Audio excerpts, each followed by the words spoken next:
আসসালামু আলাইকুম। সকলকে আমন্ত্রণ জানাচ্ছি জাগো বাংলার প্রাইম নিউজে। শুরুতে জাগো বাংলার বিশেষ প্রতিবেদন স্বাস্থ্যই সকল সুখের মূল।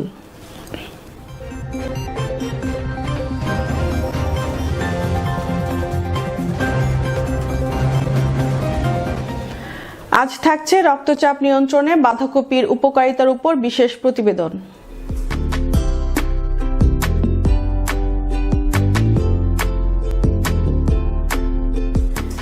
দেখছিলেন গ্র্যান্ড ট্যুরস অ্যান্ড ট্রাভেলস বিশেষ সংবাদ শিরোনাম। এবার অন্যান্য শীর্ষ সংবাদ শিরোনাম।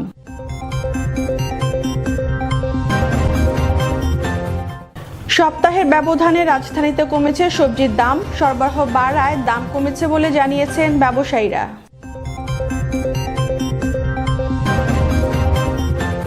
ভাসানচরে সরকার যে সুযোগ সুবিধা করে দিয়েছে তার প্রশংসা করে কক্সবাজারে আশ্রিত অন্য রোহিঙ্গা স্বজনদেরও ভাসানচরে আসার আহ্বান জানান বাংলাদেশে আশ্রয় নেওয়া রোহিঙ্গারা।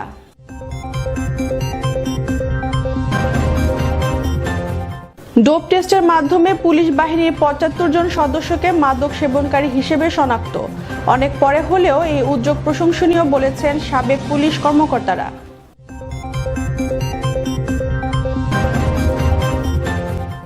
বাহরাইনের পর মধ্যপ্রাচ্যের দ্বিতীয় দেশ হিসেবে ফাইজারের টিকার অনুমোদন দিল সৌদি আরব।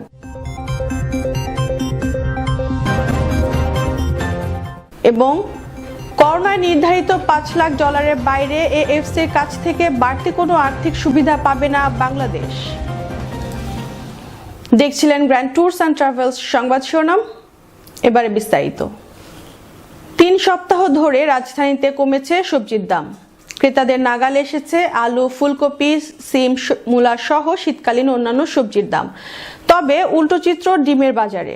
সপ্তাহের ব্যবধানে ডজনে ৫ টাকা বেড়ে ১ ডজন ডিম বিক্রি হচ্ছে ৯০ থেকে ৯৫ টাকা। রাজধানীর কাউরান বাজার সহ কয়েকটি বাজার ঘুরে দেখা যায় ৩ সপ্তাহের ব্যবধানে পুরাতন আলুর দাম কেজিতে কমেছে ১০ টাকা। ৪৫ টাকার আলু ৩৫ টাকায় নেমেছে। বাজারে নতুন আলুর সরবরাহ বাড়ায় এর দাম কমেছে বলে জানিয়েছেন ব্যবসায়ীরা। এদিকে সবজির বাজার ঘুরে দেখা গেছে গত সপ্তাহের মতো শিমের কেজি বিক্রি হচ্ছে ২০ থেকে ৩০ টাকা। ফুলকপি ও বাঁধাকপি পিস বিক্রি হচ্ছে ১৫ থেকে ২৫ টাকা। মূলা ১০ থেকে ১৫ টাকা কেজিতে পাওয়া যাচ্ছে। ৩৫ টাকার মধ্যে পাওয়া যাচ্ছে বড় লাউ। গাজর বিক্রি হচ্ছে ৪০ থেকে ৫০ টাকা কেজিতে। এছাড়া বেগুনের কেজি ৩০ থেকে ৪০ টাকা, উস্তের কেজি বিক্রি হচ্ছে ৪০ থেকে ৫০ টাকা, ঢেঁড়স ৪০ থেকে ৫০ টাকা ও পটল ৩০ থেকে ৪০ টাকায় বিক্রি হচ্ছে। পুরোপুরি স্বস্তি না ফিরলেও পেঁয়াজের দাম কমেছে কিছুটা। দেশি পেঁয়াজের কেজি বিক্রি হচ্ছে ৫০ থেকে ৬০ টাকা, যা গত সপ্তাহে ছিল ৬০ থেকে ৬৫ টাকা। আমদানি করা পেঁয়াজ গত সপ্তাহের মতো ৩০ থেকে ৪০ টাকা কেজিতে পাওয়া যাচ্ছে। কাঁচামরিচ আগের সপ্তাহের মতো ১ কেজি বিক্রি হচ্ছে ১০০ থেকে ১২০ টাকায়।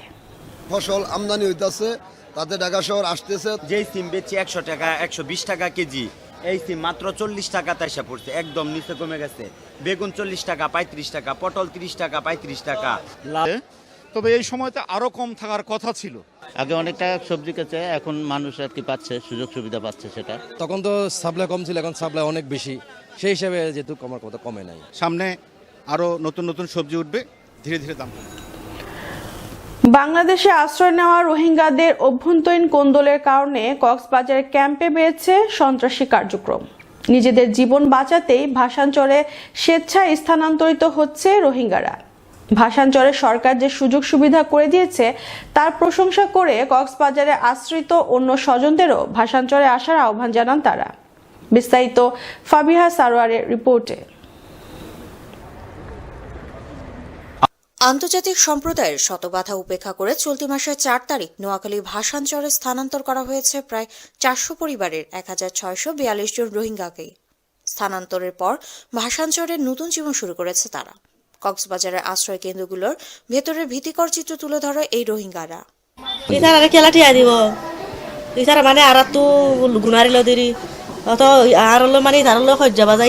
ক্যাম্পের রোহিঙ্গা সন্ত্রাসীরা আমাদের মাঝে ঝগড়া বাঁধিয়ে তার সমাধানের জন্য আমাদের কাছ থেকেই আবার টাকা নিত।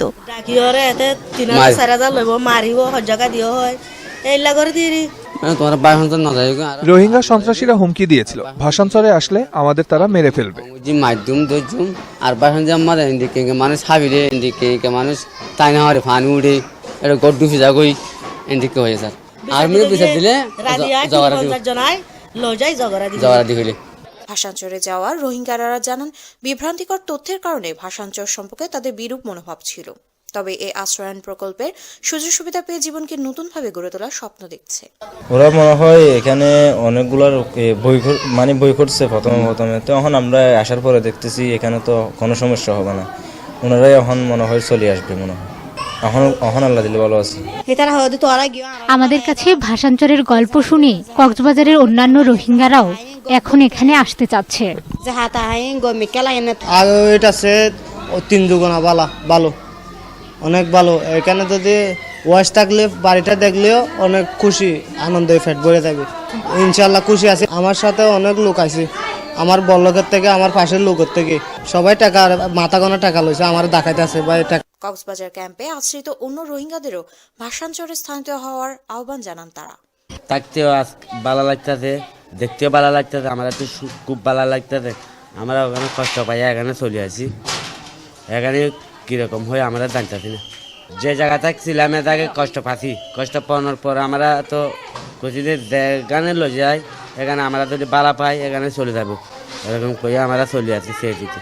তাদের কাছ থেকে আমরা বলবো তারা এখানে থাকিয়েছে ওনারা কাছ থেকে আমরা বলে দিব এখানে আমরা শান্তি পাচ্ছি বালা পাচ্ছি, এখন আমরা খুব সুবিধা হচ্ছে। এখন কতগুলা যে বিদেশি মানে সংস্থাগুলো আনরেজিস্টার সংস্থাগুলো ভুল বুঝাইছে, মানে ওই জায়গাটা খারাপ, ওই জায়গাটা যায় না, এই মানে ভুল বুঝাইছে। তখন এখানে আসি দেখি ভালো জায়গা, ভালো সুন্দর, তো এখানে যে মানুষ থাকার মতন পরিবেশ। তখন বোঝানো হয়েছে ওখানে গেলে পানি উঠে মানে জলাশটা ভূমি, ওখানে থাকা যাবে না, ছেলে মেয়ে মরে যাবে পানির মধ্যে ডুববা, এরকম বলছিল। তাদেরকে আমরা ওয়েলকাম জানাই, ইউনিসিয়ার, ইউনাইটেড নেশন, হচ্ছে ইউএনডিপি, ওরা চাই আমরা এখানে আসুক, জায়গাটা দেখুক, আমাদের ভালো লাগছে, ওদের ভালো লাগবে ইনশাল্লাহ। ফাবিয়া সারওয়াত, জাগো বাংলা নিউজ টেক্স। ডোপ টেস্টের মাধ্যমে পুলিশ বাহিনীর ৭৫ জন সদস্যকে মাদক সেবনকারী হিসেবে শনাক্ত করা হয়েছে, যার মধ্যে চাকরি হারিয়েছে 10 জন। বাকি ৬৫ জন রয়েছে চাকরি হারানোর তালিকায়। ডিএমপি কমিশনার জানিয়েছেন, পুলিশের কেউ মাদকের সাথে যুক্ত থাকলে ছাড় দেয়া হবে না। সব বাহিনীতে ডোপ টেস্ট চালু করার পরামর্শ দিয়েছেন পুলিশের সাবেক কর্মকর্তারা। বিস্তারিত দেখুন রোজা চৌধুরীর ডেস্ক রিপোর্টে।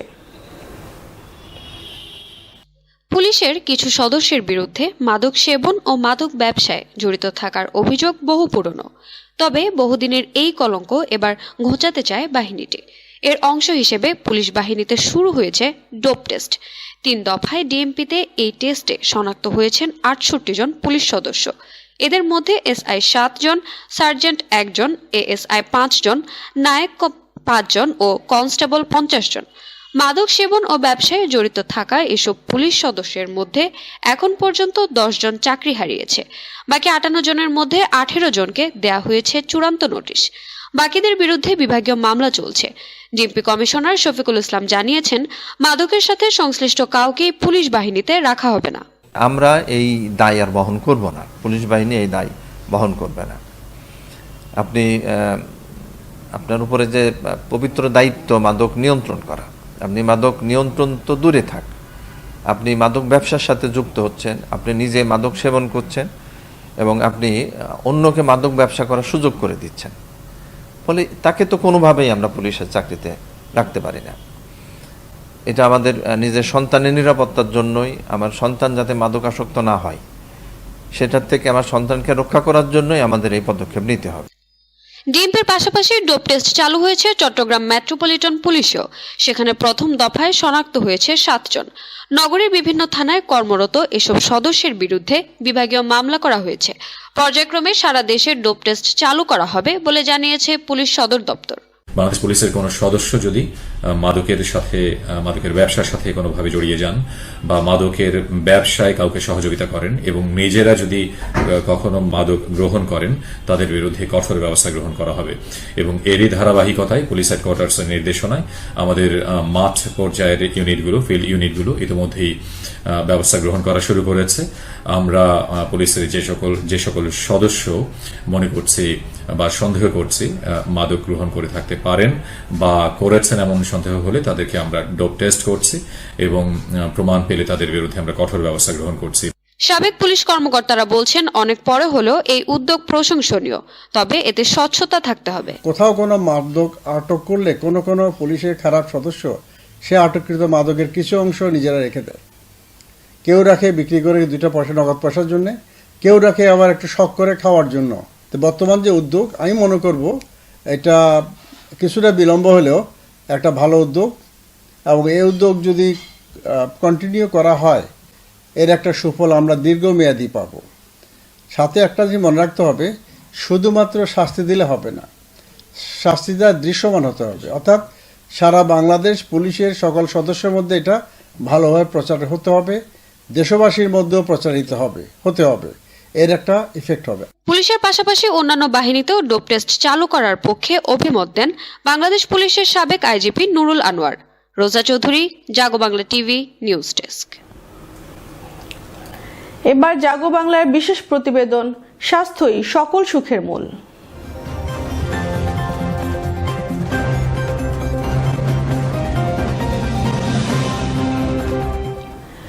কেউ বলে পাতাকপি, কেউ বা বাঁধাকপি, তবে নামে নয় গুণেই পরিচয় এই সবজির। 1960 সালে চাষ শুরু হওয়া বাঁধাকপিতে রয়েছে পটাশিয়াম, ম্যাগনেসিয়াম, কপার আর আয়রনের মতো খনিজ উপাদান। এছাড়াও আছে থায়ামিন, ফোলেট, ভিটামিন সি, প্যাটোথেনিক অ্যাসিডের মতো নানা উপাদান। বিশেষজ্ঞরা বলছেন বাঁধাকপি হজম শক্তি বাড়ালেও নিয়ন্ত্রণ করে রক্তচাপ। শীতের দেশের সবজি ক্যাবেজ বা বাঁধাকপি, যেটি চাষ হচ্ছে বাংলাদেশের শীতকালেও। তবে এতদিন সবুজ রঙের বাঁধাকপি মাঠে আর পাতে থাকলেও এখন যুক্ত হয়েছে বেগুনি রঙের বাঁধাকপি, যার দেখা মিলছে দেশের বিভিন্ন জেলায়। গবেষণা বলছে বাঁধাকপির পাতার প্রতিটি পরতে পরতে রয়েছে পুষ্টির সমাহার। রয়েছে beta carotene, thiamine, riboflavin, pyridoxine, ascorbic acid, polyquinone ও টোকোফেরলের মতো ভিটামিন। আর calcium, iron, iodine, potassium, sulphur, phosphorus ও সোডিয়ামের মতো খনিজ উপাদান ছাড়াও আছে অ্যান্টিঅক্সিডেন্ট ও ফ্লাভিনয়েডস। সুস্বাদু ও পুষ্টিকর সবজিটি সাধারণত সালাদের সঙ্গে মিশিয়ে বা ভাজি করে খাওয়া ছাড়াও পাকোড়া, রোল, স্যুপ ও নুডলস হিসেবেও ভোক্তার পাতে এনে দেয় নতুন স্বাদ। পুষ্টিবিজ্ঞানীরা বলছেন সবুজ ও বেগুনি বাঁধাকপির দুটোতেই রয়েছে অ্যান্টিঅক্সিডেন্ট।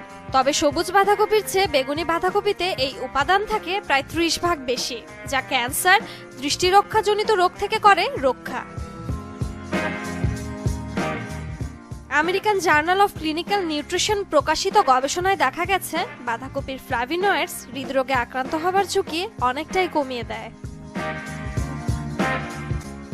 রয়েছে খাদ্য আঁশ বা ফাইবার, যা কোনো ক্যালোরি ছাড়াই পেট ভরানোর পাশাপাশি হজমেও সাহায্য করে। পাতাকপিতে প্রচুর পরিমাণ সালফার থাকে, এই জন্য সেটা ডায়াবেটিস রোগীদের জন্য অত্যন্ত ভালো। আর তাছাড়া পাতাকপিতে 37 প্রকারের গ্লুকোসাইনোলাস থাকে, যা ক্যান্সার প্রতিরোধে সে অত্যন্ত কার্যকরী ভূমিকা বা মুখ্য ভূমিকা পালন করে। যারা কিডনি সমস্যা ভোগেন বা ডায়ালিসিস করে থাকেন তাদের জন্য বাঁধাকপি কাঁচা খাওয়া অত্যন্ত উত্তম সবজি বিবেচনা করা যেতে পারে। রয়েছে ক্যালসিয়াম, ফসফরাস ও সোডিয়াম, যেটি কাজ করে হাড়ের রোগ প্রতিরোধে। তবে মাত্রাতিরিক্ত বাঁধাকপি খাওয়ার কারণে অন্ত্রে গ্যাস বৃদ্ধি ছাড়াও পেট ফাঁপার কারণ হতে পারে বলে বলছেন পুষ্টিবিজ্ঞানীরা। এবার আন্তর্জাতিক সংবাদ।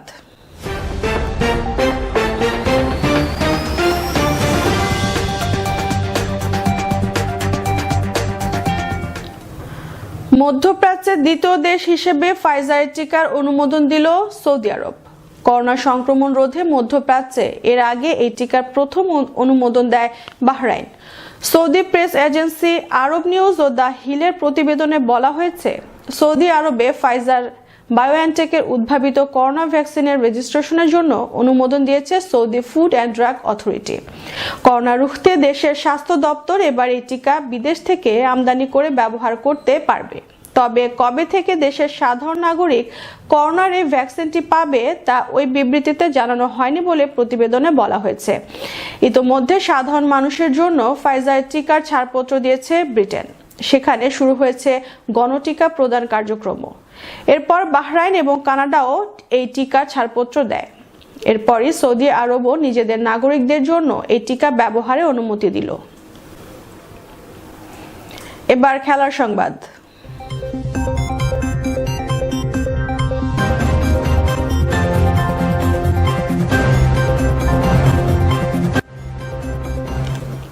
কোভিড-19 স্থবির করেছিল ক্রীড়াঙ্গন সহ পুরো বিশ্বকে। ক্ষতির সংখ্যাটা এখনো দৃশ্যমান, প্রত্যক্ষ থাবায় ফুটবল ফেডারেশন। বিশ্বকাপ বাছাই সহ এশিয়ান অঞ্চলের প্রায় সব ফুটবল কার্যক্রম ছিল স্থগিত। শুধু মার্কেটিং রাইটস আর স্পন্সর থেকে এএফসির আর্থিক ক্ষতির পরিমাণ অকল্পনীয়। তাই বুধবারের ডিজিটাল প্ল্যাটফর্মের এশিয়ান ফুটবল কনফেডারেশনের বার্ষিক সাধারণ সভায় আলোচনার মূলে লাভ ক্ষতির পরিসংখ্যান। স্থবিরতা কাটিয়ে জাতীয় দল সহ ঘরোয়া ফুটবল ফেরাতে মরিয়া ফেডারেশন, কিন্তু এএফসির এজিএম এলো দুঃসংবাদ। বার্ষিক $5 লাখ অর্থাৎ প্রায় 4 কোটি টাকার নিয়মিত অনুদান ছাড়া এএফসি থেকে অন্য কোনো খাতে আর্থিক সুবিধা পাচ্ছে না আসন্ন 2021 মৌসুমে। কিন্তু নারী উন্নয়ন খাত, এলিট ও তৃণমূল প্রকল্প সহ কোচেস কোর্সেস এমনকি প্রেসিডেন্ট টেকনিক্যাল সাপোর্টের অধীনেও আর্থিক সহায়তা আপাতত বন্ধ সদস্য দেশগুলোর জন্য। এদিকে কোভিড বাধা পেরিয়ে এশিয়ান অঞ্চলের বিশ্বকাপ বাছাইয়ের প্রথম ম্যাচ খেলায় এএফসি কংগ্রেসে প্রশংসা কুড়িয়েছে কাতার ও বাংলাদেশ। নিজেদের কর্মকাণ্ডগুলো, খেলাধুলোগুলো ঠিকভাবে মাঠে চালাতে না পারে, সেক্ষেত্রে কিন্তু এএফসি তাদের সেই যে আর্থিক যে ডিস্ট্রিবিউশনটা রয়েছে, যে অর্থটা দেওয়ার কথা $500,000,000, সেখান থেকে কিন্তু এএফসি সেখান থেকে তাদের সেই অর্থটুকু কমিয়ে দিবে। ওমেন্স ডেভেলপমেন্ট প্রোগ্রামের মাধ্যমে আমরা এএফসির কাছ থেকে কিছু সাপোর্ট পেতাম, তো এই বিষয়গুলোতে তাদের কাছ থেকে সাপোর্ট পাওয়াটা সম্ভব হবে না। বাট হাউএভার টেকনিক্যাল ডিপার্টমেন্টের মাধ্যমে বিভিন্ন কোচিং কোর্স আয়োজন করা আমাদের elite women football academy Bafufe ভবনে, সো এই বিষয়গুলো আমরা অ্যাটলিস্ট বাফুফে যে কোনোভাবেই হোক আমরা এগুলো কন্টিনিউ করতে চাই। সংবাদ শেষ করার আগে গ্র্যান্ড ট্যুরস অ্যান্ড ট্রাভেলস শিরোনামগুলো আরও একবার।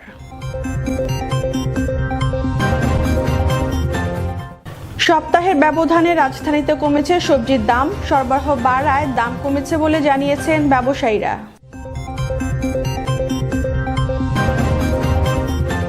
ভাসানচরে সরকার যে সুযোগ সুবিধা করে দিয়েছে তার প্রশংসা করে কক্সবাজারে আশ্রিত অন্য রোহিঙ্গা স্বজনদেরও ভাসানচরে আসার আহ্বান জানান বাংলাদেশে আশ্রয় নেওয়া রোহিঙ্গারা।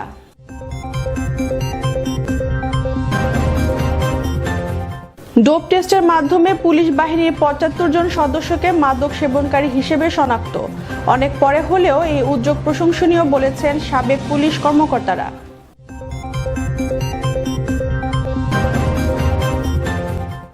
বাহরাইনের পর মধ্যপ্রাচ্যের দ্বিতীয় দেশ হিসেবে ফাইজারের টিকার অনুমোদন দিল সৌদি আরব।